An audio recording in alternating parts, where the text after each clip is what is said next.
Berenice. Un cuento de terror de Edgar Allan Poe. Audioterror ofrecido por Página Oscura. No olvides dar like y suscribir, es gratis. Si quieres ofrecer ayuda económica, tienes la pestaña Gracias para hacerlo. Berenice. Dicebant mis odales, si sepulcrum amicae visitarum. Curas mis aloquantulum for levatas. Ibn Sayyad. La desdicha es diversa. La desgracia cunde multiforme sobre la tierra. Desplegada sobre el ancho horizonte como el arco iris, sus colores son tan variados como los de este y también tan distintos y tan íntimamente unidos. Desplegada sobre el ancho horizonte como el arco iris.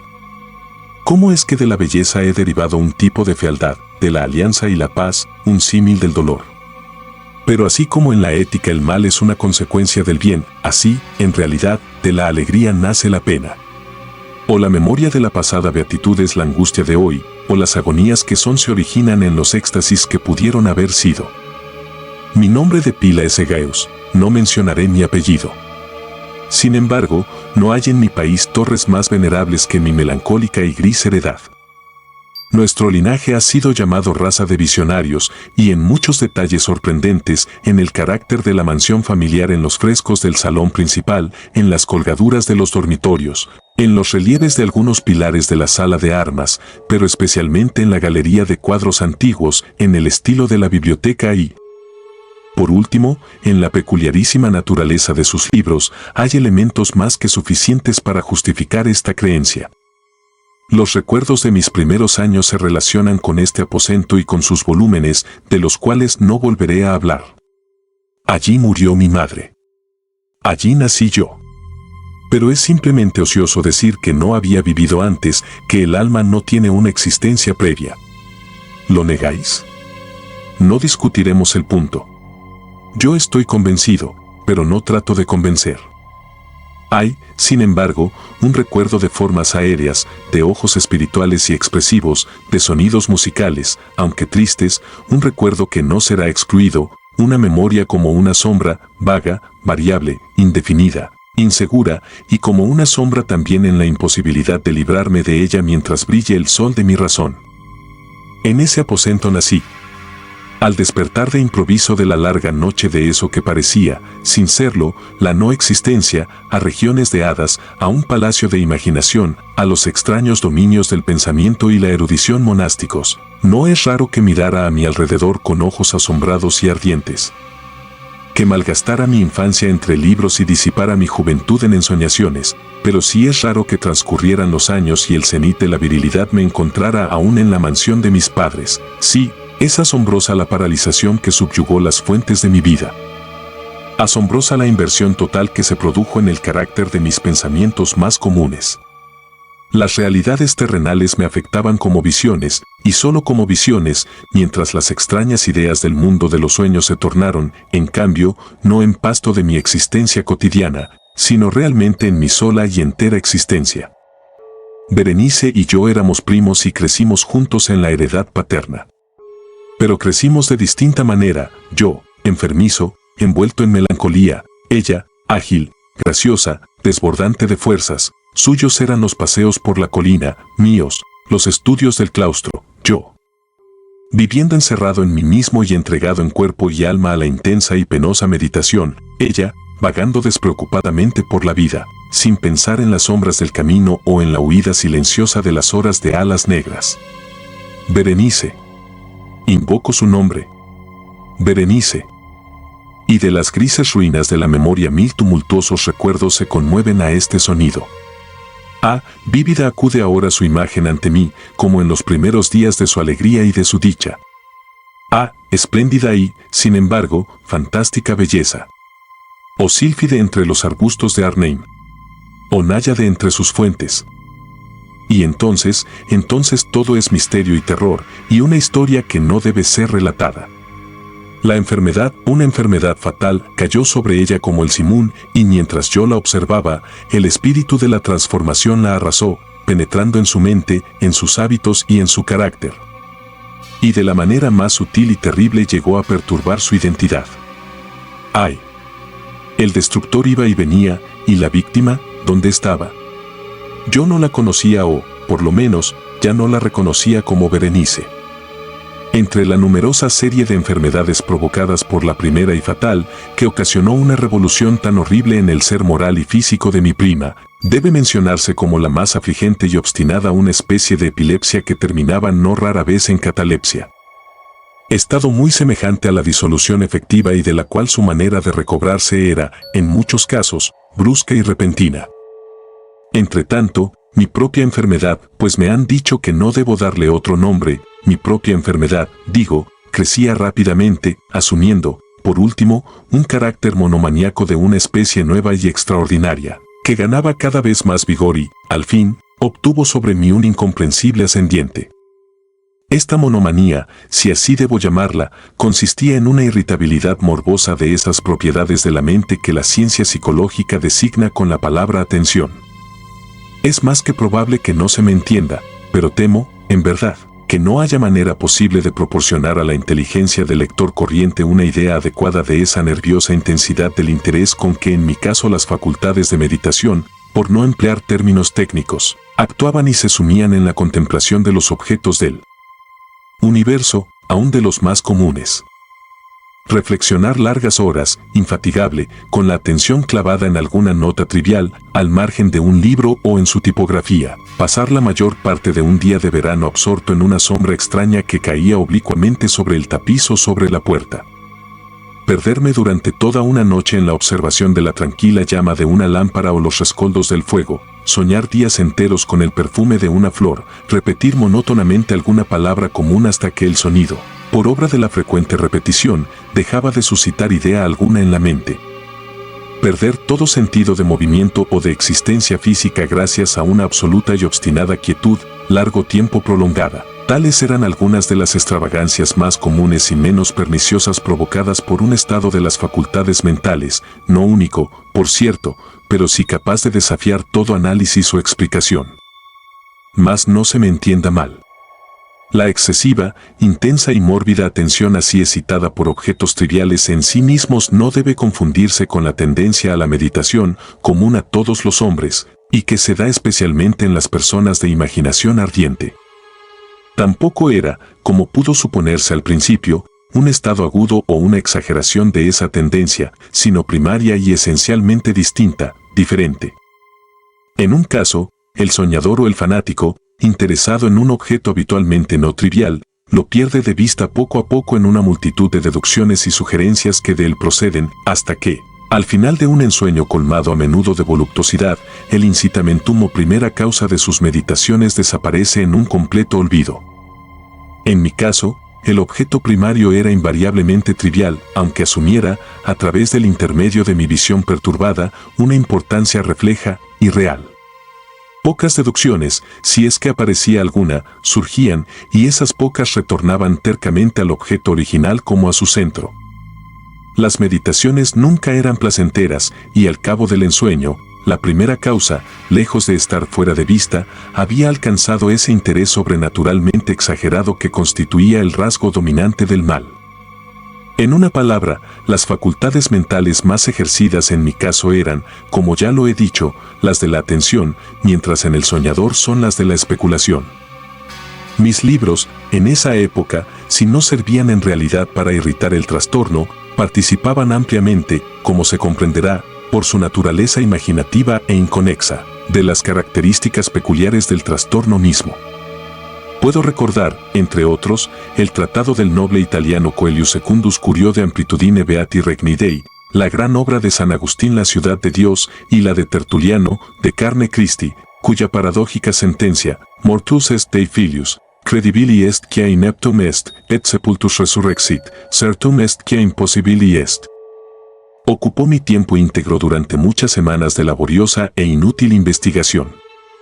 Se verá, pues, que, arrancada de su equilibrio solo por cosas triviales, mi razón semejaba a ese risco marino del cual habla Ptolomeo Hefestión, que resistía firme los ataques de la violencia humana y la feroz furia de las aguas y los vientos, pero temblaba al contacto de la flor llamada asfódelo. Y aunque para un observador descuidado pueda parecer fuera de duda que la alteración producida en la condición moral de Berenice por su desventurada enfermedad me brindaría muchos objetos para el ejercicio de esa intensa y anormal meditación, cuya naturaleza me ha costado cierto trabajo explicar, en modo alguno era este el caso. En los intervalos lúcidos de mi mal, su calamidad me daba pena y, muy conmovido por la ruina total de su hermosa y dulce vida, no dejaba de meditar con frecuencia, amargamente, en los prodigiosos medios por los cuales había llegado a producirse una revolución tan súbita y extraña. Pero estas reflexiones no participaban de la idiosincrasia de mi enfermedad y eran semejantes a las que, en similares circunstancias, podían presentarse en el común de los hombres. Fiel a su propio carácter, mi trastorno se gozaba en los cambios menos importantes, pero más llamativos, operados en la constitución física de Berenice, en la singular y espantosa distorsión de su identidad personal. En los días más brillantes de su belleza incomparable, segaramente no la amé. En la extraña anomalía de mi existencia, los sentimientos en mí nunca venían del corazón y las pasiones siempre venían de la inteligencia. A través del alba gris, en las sombras entrelazadas del bosque a mediodía y en el silencio de mi biblioteca por la noche, su imagen había flotado ante mis ojos y yo la había visto, no como una Berenice viva, palpitante, sino como la Berenice de un sueño, no como una moradora de la tierra, terrenal, sino como su abstracción. No como una cosa para admirar, sino para analizar, no como un objeto de amor, sino como el tema de una especulación tan abstrusa cuanto inconexa. Y ahora temblaba en su presencia y palidecía cuando se acercaba. Sin embargo, lamentando amargamente su decadencia y su ruina, recordé que me había amado largo tiempo y, en un mal momento, le hablé de matrimonio. Y al fin se acercaba la fecha de nuestras nupcias cuando, una tarde de invierno, en uno de estos días intempestivamente cálidos, serenos y brumosos que son la nodriza de la hermosa Alción, me senté, creyéndome solo, en el gabinete interior de la biblioteca. Pero alzando los ojos vi, ante mí, a Berenice. Fue mi imaginación excitada, la influencia de la atmósfera brumosa, la luz incierta, crepuscular del aposento, o los grises vestidos que envolvían su figura, los que le dieron un contorno tan vacilante e indefinido. No sabría decirlo. No profirió una palabra y yo por nada del mundo hubiera sido capaz de pronunciar una sílaba. Un escalofrío helado recorrió mi cuerpo, me oprimió una sensación de intolerable ansiedad, una curiosidad devoradora invadió mi alma y, reclinándome en el asiento, permanecí un instante sin respirar, inmóvil, con los ojos clavados en su persona. ¡Ay! Su delgadez era excesiva y ni un vestigio del ser primitivo asomaba en una sola línea del contorno. Mis ardorosas miradas cayeron, por fin, en su rostro. La frente era alta, muy pálida, singularmente plácida, y el que en un tiempo fuera cabello de azabache caía parcialmente sobre ella sombreando las hundidas sienes con innumerables rizos, ahora de un rubio reluciente, que por su matiz fantástico discordaban por completo con la melancolía dominante de su rostro. Sus ojos no tenían vida ni brillo y parecían sin pupilas, y esquivé involuntariamente su mirada vidriosa para contemplar los labios, finos y contraídos. Se entreabrieron, y en una sonrisa de expresión peculiar los dientes de la cambiada Berenice se revelaron lentamente a mis ojos. Ojalá nunca los hubiera visto o, después de verlos, hubiese muerto. El golpe de una puerta al cerrarse me distrajo y, alzando la vista, vi que mi prima había salido del aposento. Pero del desordenado aposento de mi mente, ay, no había salido ni se apartaría el blanco y horrible espectro de los dientes. Ni un punto en su superficie, ni una sombra en el esmalte, ni una melladura en el borde hubo en esa pasajera sonrisa que no se grabara a fuego en mi memoria. Los vi entonces con más claridad que un momento antes. Los dientes. Los dientes. Estaban aquí y allí y en todas partes, visibles y palpables, ante mí, largos, estrechos, blanquísimos, con los pálidos labios contrayéndose a su alrededor, como en el momento mismo en que habían empezado a distenderse. Entonces sobrevino toda la furia de mi monomanía y luché en vano contra su extraña e irresistible influencia. Entre los múltiples objetos del mundo exterior no tenía pensamiento sino para los dientes. Los ansiaba con un deseo frenético. Todos los otros asuntos y todos los diferentes intereses se absorbieron en una sola contemplación. Ellos eran los únicos presentes a mi mirada mental y en su insustituible individualidad llegaron a ser la esencia de mi vida intelectual. Los observé a todas las luces. Les hice adoptar todas las actitudes. Examiné sus características. Estudié sus peculiaridades. Medité sobre su conformación. Reflexioné sobre el cambio de su naturaleza. Me estremecía al asignarles en imaginación un poder sensible y consciente y aún, sin la ayuda de los labios, una capacidad de expresión moral. Se ha dicho bien de Mademoiselle Sayé que tous es passe taillentes sentiments y de Berenice yo creía con la mayor seriedad que tous es dense taillentes idees. Des idees. Ah, este fue el insensato pensamiento que me destruyó. Des idees. Ah, por eso era que los codiciaba tan locamente. Sentí que solo su posesión podía devolverme la paz, restituyéndome a la razón. Y la tarde cayó sobre mí, y vino la oscuridad, duró y se fue, y amaneció el nuevo día, y las brumas de una segunda noche se acumularon y yo seguía inmóvil, sentado en aquel aposento solitario. Y seguí sumido en la meditación, y el fantasma de los dientes mantenía su terrible ascendiente como si, con la claridad más viva y más espantosa, flotara entre las cambiantes luces y sombras del recinto. Al fin, irrumpió en mis sueños un grito como de horror y consternación, y luego, tras una pausa, el sonido de turbadas voces, mezcladas con sordos lamentos de dolor y pena. Me levanté de mi asiento y, abriendo de par en par una de las puertas de la biblioteca, vi en la antecámara a una criada deshecha en lágrimas, quien me dijo que Berenice ya no existía. Había tenido un acceso de epilepsia por la mañana temprano, y ahora, al caer la noche, la tumba estaba dispuesta para su ocupante y terminados los preparativos del entierro. Me encontré sentado en la biblioteca y de nuevo solo. Me parecía que acababa de despertar de un sueño confuso y excitante. Sabía que era medianoche y que desde la puesta del sol Berenice estaba enterrada. Pero del melancólico periodo intermedio no tenía conocimiento real o, por lo menos, definido. Sin embargo, su recuerdo estaba repleto de horror, horror más horrible por lo vago, terror más terrible por su ambigüedad. Era una página atroz en la historia de mi existencia, escrita toda con recuerdos oscuros, espantosos, ininteligibles. Luché por descifrarlos, pero en vano, mientras una y otra vez, como el espíritu de un sonido ausente, un agudo y penetrante grito de mujer parecía sonar en mis oídos. Yo había hecho algo. ¿Qué era? Me lo pregunté a mí mismo en voz alta, y los susurrantes ecos del aposento me respondieron, ¿qué era? En la mesa, a mi lado, ardía una lámpara, y había junto a ella una cajita. No tenía nada de notable, y la había visto a menudo, pues era propiedad del médico de la familia. Pero, ¿cómo había llegado allí, a mi mesa, y por qué me estremecí al mirarla? Eran cosas que no merecían ser tenidas en cuenta, y mis ojos cayeron, al fin, en las abiertas páginas de un libro y en una frase subrayaba, dicebant mi isodales y sepulcrum amicae visitarem, curas meas aliquantulum for levatas. ¿Por qué? Pues, al leerla se me erizaron los cabellos y la sangre se congeló en mis venas. Entonces sonó un ligero golpe en la puerta de la biblioteca. Pálido como un habitante de la tumba, entró un criado de puntillas. Había en sus ojos un violento terror y me habló con voz trémula, ronca, ahogada. ¿Qué dijo? Oí algunas frases entrecortadas.